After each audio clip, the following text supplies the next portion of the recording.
My mother's from Atlanta.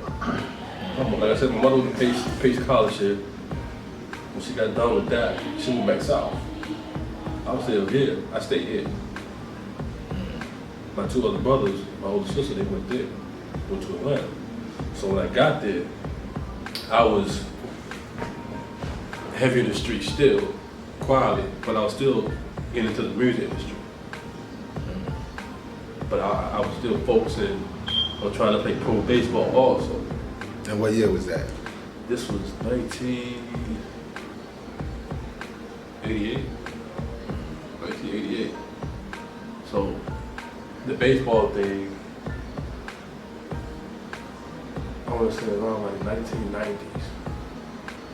Like 1990, 91. I got in some trouble. And it's funny, I'll tell you this story. I got in some trouble, right? And I go to my mother's house. And my mother says, boy, you got accepted to the school. They want you to go play baseball. Well, see me, I'm gonna rule you now. So I'm like, okay, Syracuse didn't take me. Alabama, so I'm gonna go down here and rule you now. So I went down there, made a fool out of myself. Like one whole quarter of college, I'm thinking about the rule you now stuff and all this other stuff. And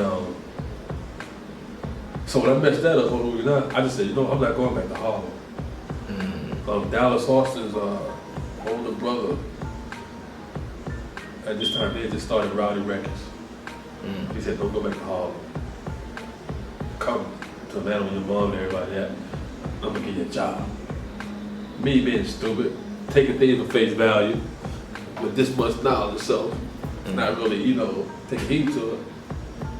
I go down there. And luckily, it was a slow process because at the time I was still being managed by a guy named Gene Griffin. Gene Griffin was Gene Griffin, Teddy Riley, New Jack Sweet.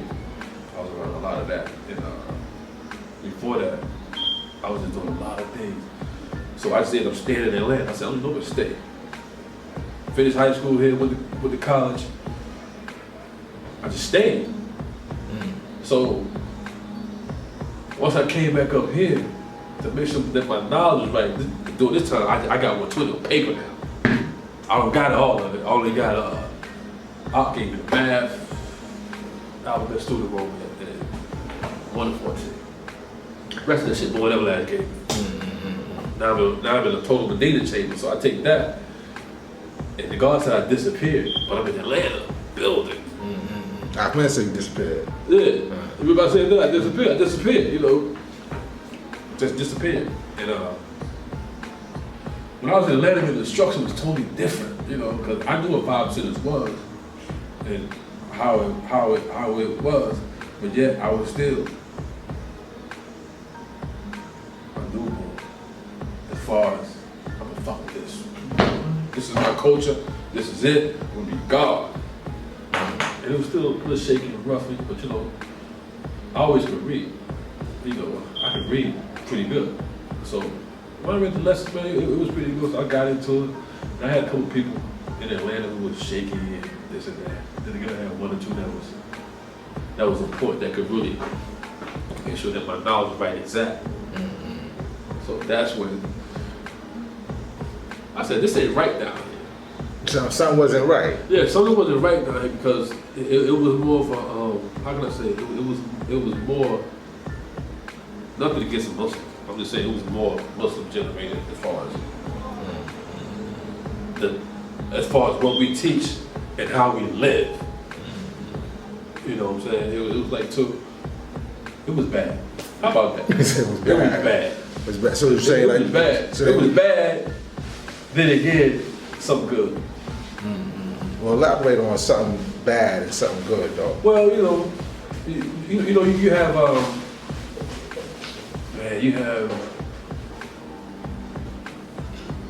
see, first of all, you have people who were there before me.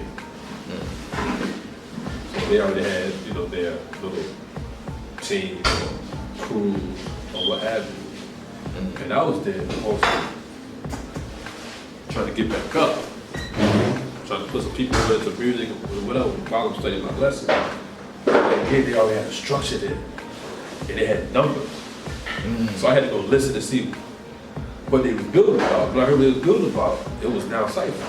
To me, it was a no-no. I'm like, something's wrong with this. I mean, can you give me a specific example? No, here's a no-no. I've seen gods praying. Like blessing their food, not in the meditation center, but like Christians do, like my mother them do. And that was, hold on a minute. Then, they had a lot of things with people, like they saw somebody smoking, they saw somebody, it was a lot of Nation of Islam doctrine. So they saw somebody smoking and they got at him or something? If you wear your hat like that, something wrong with you. It was a lot of funny things down there. Yeah, I would see the universal flag and a Nation of Islam flag together. I'm like, yo, this ain't right. I shot back up the Harlem so fast. So it's funny you say you see this together now, and I'm asking this question to bear with you. Well, what's wrong with some unity? Okay, that parliament was a unity parliament, as a matter of fact. But I say it was a unity parliament. It was for them to have an understanding that we're not Muslims. That's what the parliament was before. And that's the part that you brought about. That no. This is what made me bring up the start transition and say, okay, the gods, a lot of nations, we're going to be over here, and we're going to let the Muslims stay over there with Farrakhan, that Mosque number 7, or however wherever they are, and let them go ahead and be registered Muslims. And we're going to be true living gods on earth here. If anybody comes to Atlanta, Georgia, that's what they're going to come. If anybody comes to Atlanta, Georgia, they're going to talk to these people. Not saying something is wrong with, something is a little bit wrong with those people people follow in Atlanta. I don't want to say, I don't put that name out there, but the structure was